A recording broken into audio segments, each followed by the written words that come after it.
তিনি বার্সেলোনায় ভগবানের জন্মদিন পালন করছেন, ওখানে সব ভক্তদের সাথে। নানা জায়গায় পালিত হচ্ছে, বিশেষ করে কামারপুকুরেও একজন ভক্ত চায়না পাল, সে গ্রামের সমস্ত মানুষদের নিয়ে সেখানেও পালন করেছে।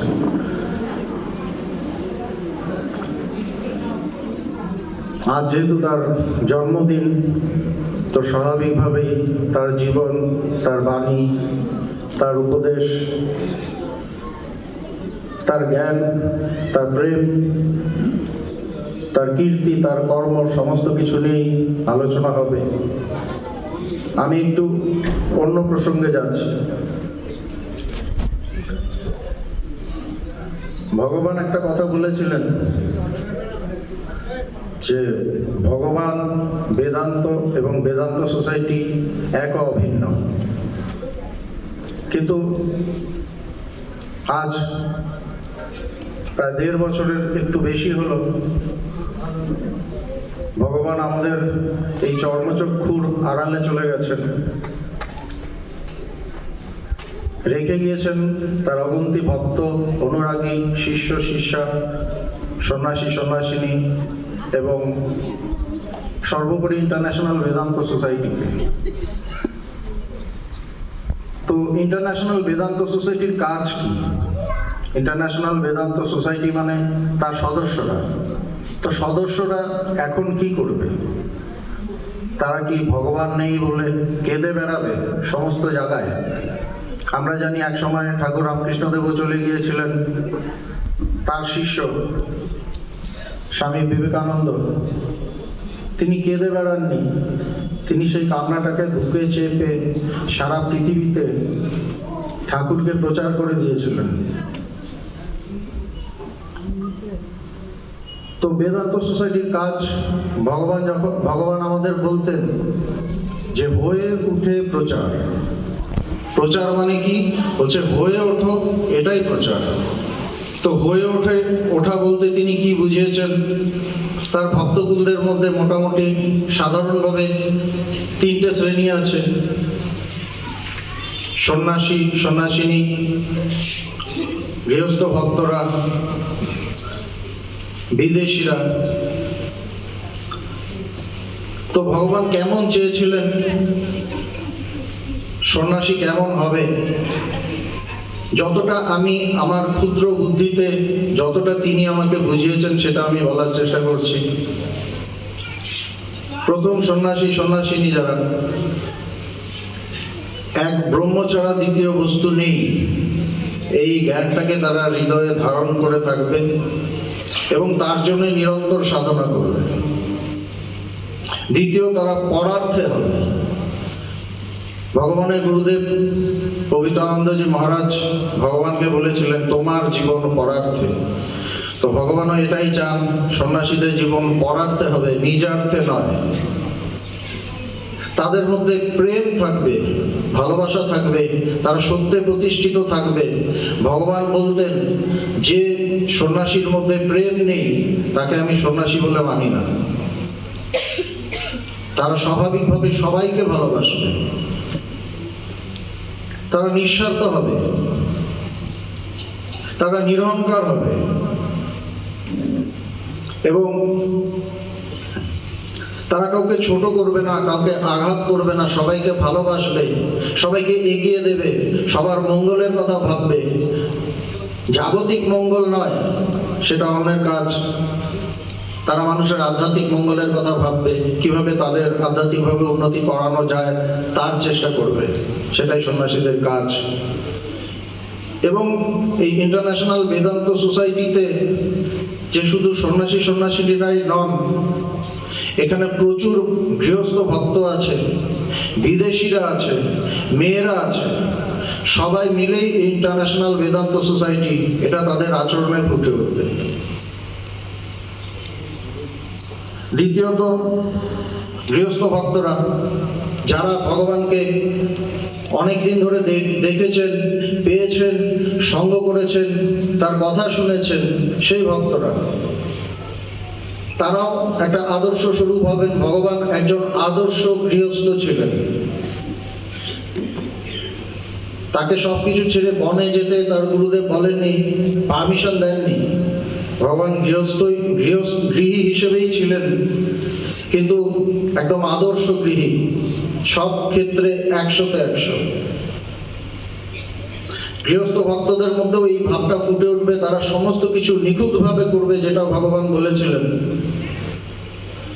তাদের সংসার সেই জায়গায় তারা আদর্শ স্থানীয় হবেন।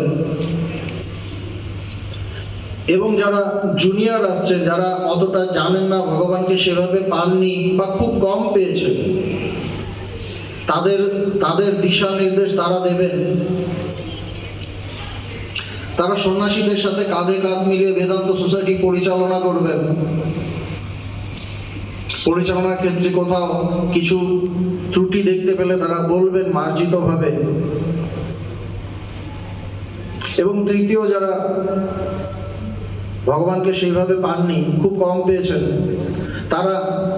তারা আসবেন, তারা জানবেন, তারা চেষ্টা করবেন যে আমাকেও এই ঈশ্বর লাভ করতে হবে, আমাকেও সেই সত্যকে জানতে হবে, অনুভব করতে হবে।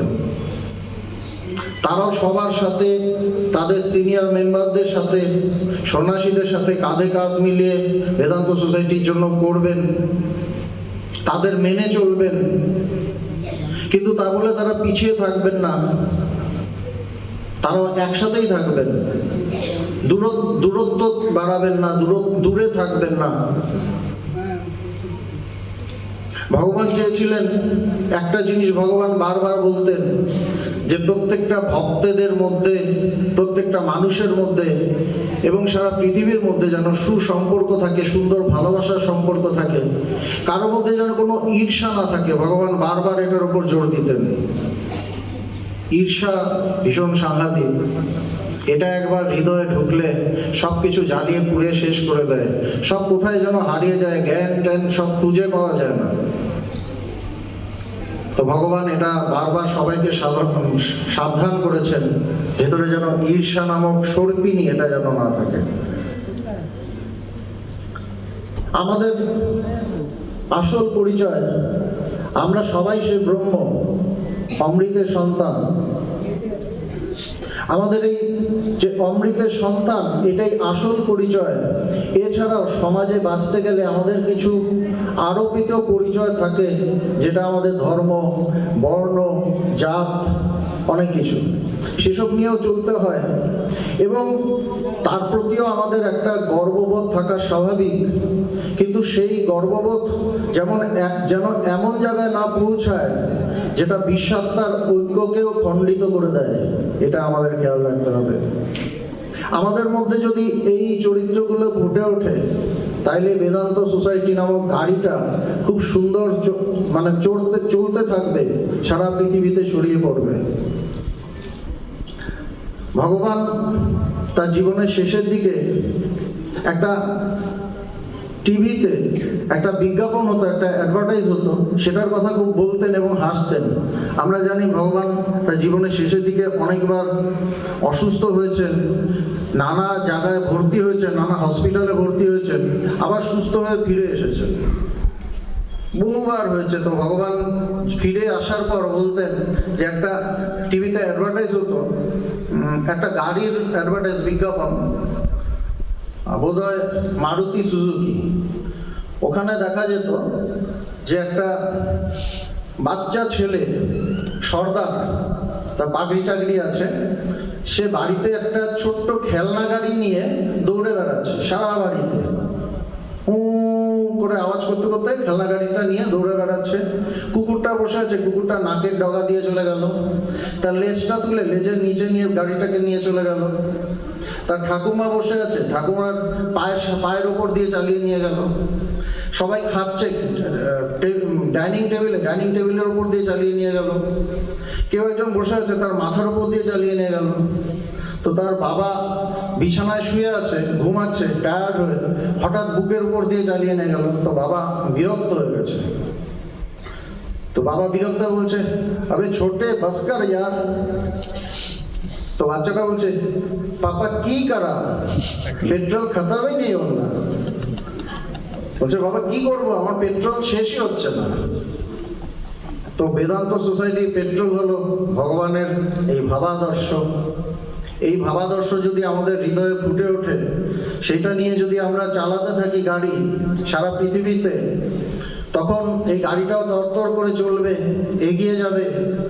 সারা পৃথিবীও বলবে বসকর ইয়ার, আমরাও বলবো কি করা, পেট্রোল খতমই নেই আমরা।